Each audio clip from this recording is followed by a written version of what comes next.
Hello Ramanujam. Doctor வாங்க. நம்ம ராகவ மூளை எக்ஸ்ரே பார்த்துட்டு டாக்டர் கபாலமூர்த்தி என்ன சொன்னா? டாக்டர் கபாலமூர்த்தி ஒரு பெரிய நியூரோ சர்ஜன் தான். பட் ராகுனோட மூளை எக்ஸ்ரே அவர் மூளையை குழப்பிடுச்சு. இப்ப அவர் ட்ரீட்மெண்ட்ல இருக்கார். டாக்டர் என்ன சொல்றீங்க? சாதாரணமா மூளை எக்ஸ்ரே வச்சுதான் அவர் ட்ரீட்மெண்ட் ஆரம்பிக்கிறதே வழக்கம். ஆனா அந்த எக்ஸ்ரே வச்சுட்டு அவர் யாருக்கு ட்ரீட்மெண்ட் கொடுப்பார்? புரியலையே. எக்ஸ்ரே எடுத்ததுன்னு ராகுனோட மூளையை தான். ஆனா அதுல விழுந்து இருக்கிறது திருவிளையாடல் படத்துல KP சுந்தராமல் அடிச்ச ஔவையார். இப்ப சொல்லுங்க, அவர் யாருக்கு ட்ரீட்மெண்ட் கொடுக்கணும்? KP சுந்தராம்பாலுக்கா இல்ல ஔவையாருக்கா? ராமானுஜம், நான் சொல்றேன்னு கோச்சுக்காதீங்க. ராகவனை குணப்படுத்த மருத்துவ சாஸ்திரத்திலேயே இடம் இல்லை. அவனுக்குள்ள இருக்கிறது வேற யாரோன்னா எஸ், நம்மால ஜீர்ணிக்க முடியாத ஒரு சக்தி. சிலர் பேயின்னுவாங்க, சிலர் பிசாசுன்னுவாங்க, சிலர் சைத்தானுங்க, ஏன் கடவுள்னு கூட சொல்லலாம். கடவுளா? எஸ். கிருஷ்ண மண்ணை சாப்பிட்டுட்டு வாயில உலகத்தை காட்டினதா கதையில கேள்விப்பட்டு நம்மள சந்தோஷப்பட்டிருக்கோம். ஆனா அவனை பெத்த தாய் அசோதையை கொஞ்சம் நினைச்சு பாருங்க. அவன் மனசு எப்படிலாம் பாடுபட்டு இருக்கும். ஐயோ என் மகனுக்கு இப்படி ஆயிடுச்சேன்னு எப்படிலாம் துடிச்சிருப்பா. அவளை பொறுத்த வரைக்கும் கிருஷ்ண பேயா இல்ல பிசாசா இல்ல கடவுளா? டாக்டர், அப்ப ராகவனுடைய கதி? ராகவனுக்கு பிடிச்சிருக்கிற பேயா இருக்கும் பட்சத்துல நாம சந்திக்க வேண்டியது ஒரு எக்ஸார்சிஸ்ட்.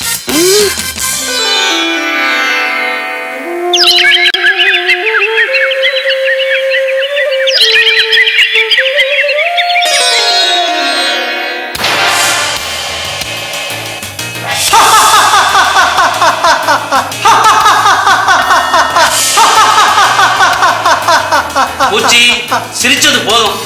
உன்னை அவளுக்கு அறிமுகப்படுத்துறேன். மாமா, நான் சொல்லல, இவர்தான் பூச்சி நிகமானந்த ஆதிகேசவன். சொந்த ஊர் மதுராந்தகம். தொழில் பேய் பிசாசு ஓட்டுறது, திஷ்டி கழிக்கிறது. மொத்தத்துல நம்ம ஊர் எக்ஸாசிஸ்ட். என் ஃப்ரெண்டோட ஒண்ணு விட்ட அண்ணா. ராகவனை பத்தி இவர்கிட்ட சொல்லியிருந்தேன். அதான் ராகவனை பார்க்க அவரே வந்திருக்காரு. பூச்சி, நீ தாண்டா என் பேரனை குணப்படுத்தணும். நான் முதல்ல ராகவனை பார்க்கணும். நீங்களாவே அவனுக்கு பேய் பிடிச்சிருக்கு பிசாசு பிடிச்சிருக்குன்னு முடிவு பண்ணிட்டா எப்படி? அவன் எதையாவது பார்த்து பயந்துருக்கலாம் இல்லையா? என்னுடைய அனுபவத்துல இது வரைக்கும் 320 பேய், 250 பிசாசு, 700 ஆவிகளை கட்டுப்படுத்திருக்கேன். நீங்க ஒண்ணு கவலைப்படாதீங்க. என்ன சர்வ சாதாரணமா சொல்றீங்க? அப்படி பிடிக்கிற பேய் பிசாசு எல்லாம் இந்த முடிச்சல கட்டி எடுத்து போய் எங்கேயாவது சுடுகாட்டுல ஊத்து விட்டுருவேன். என்னவோ எளிய பிடிக்கிற மாதிரி சொல்றீங்க ஐயா. இப்ப கூட 2 பிசாசு கட்டி வச்சிருக்கேன். முடிச்சு அவுத்து விடுறேன். கலாட்டா ராமானுஜம், எனக்கு முகத்தை கொஞ்சம் அலம்பிக்கணும். பாத்ரூம் அங்க இருக்கு. கொஞ்சம் பிடிங்க.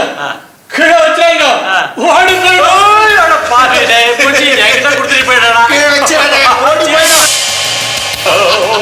ஐயோ பூச்சி, பூச்சி, மாமா செத்த சும்மா இருக்கடா. பூச்சி, பூச்சி, இதை என்கிட்ட கொடுத்துட்டு போயிடா பாவி. ஐயோ, என்ன பார்த்து சிரிக்கிற மாதிரி இருக்க. ஐயோ, சிரிக்க போல இருக்க. சக்கரை சக்கரை, எனக்கு வாய்த்த கலக்கிற மாதிரி இருக்கு. நீ கொஞ்ச நாள் வச்சுக்கோ. எனக்கு வயிற்று கலக்கிற மாதிரி இருக்கு, நான் பிடிக்க மாட்டேன். பாவி, கூட இருந்த குழியை பறிக்கிறேன். என்ன ஆச்சு? ரொம்ப பயந்து போயிட்டீங்களே? ஒன்றும் பயப்படாதீங்க. அதுல இருக்கிற ஒரு சின்ன குட்டி பிசாசு நான் வளர்க்கறதுக்காக வச்சுருக்கேன். அவன் நாயை வளர்ப்பான், பூனையை வளர்ப்பான். நீர் பேய வளர்க்கிறீர் ஐயா. பூச்சி, என்ன சாப்பிடுற? நல்ல காப்பியா ஆவி பறக்க பறக்க கொடுக்க சொல்லுங்க. காஃபிலையும் ஆவியா? ஸ்ட்ராங்கா லைட்டா? எனக்கு எப்பயுமே மீடியம் தான் பிடிக்கும். இங்கிலீஷ் மீடியமா தமிழ் மீடியமா? அவர் காஃபி மீடியத்தை சொல்றாரா? சும்மா அவன் எப்பவுமே அப்படித்தான். மாமா, நீங்க போய் லக்ஷ்மி கிட்ட காஃபி கொடுத்து அனுப்புங்க. அப்படியே ராகவனை வர சொல்லுங்க. சரி சரி. பூச்சி, நீ ராகவனை பார்த்திருக்கியா? எப்பயோ சின்ன வயசுல பார்த்தது. என்னுடைய தங்க கல்யாணத்துக்காக அவன் மதுராந்தகத்துக்கு கூட்டிட்டு வந்தேன். அப்ப அவன் ரொம்ப சின்ன பையன். இப்ப பாரு அவனு. அப்பா, குட்டியப்பா. ராகவா, இவர் யாருன்னு உனக்கு தெரியுதா? என்னப்பா இவரு தெரியாதா? பூச்சி நிகமாந்த ஆதிகேசவன். இவர் தங்க கல்யாணத்துக்கு கூட நம்ம மதுராந்தகம் போயிருந்தோமே, அப்ப கூட எனக்கு 2 வயசு. நீ கூட அதை சாக்கா வச்சுட்டு பஸ்ல டிக்கெட் வாங்காத மாட்டிட்டியே, மறந்துட்டியா? மாமா சொல்றேன்னு தப்பா நினைக்காதீங்க. அந்த கல்யாணத்துல காப்பி ரொம்ப கேவலம். என்ன ஞாபக சக்தி? சில பேருக்கு ஞாபக சக்தி அபாரமா இருக்கும். அதை வச்சுட்டு அவனுக்கு அது பிடிச்சிருக்குன்னு சொல்றதா?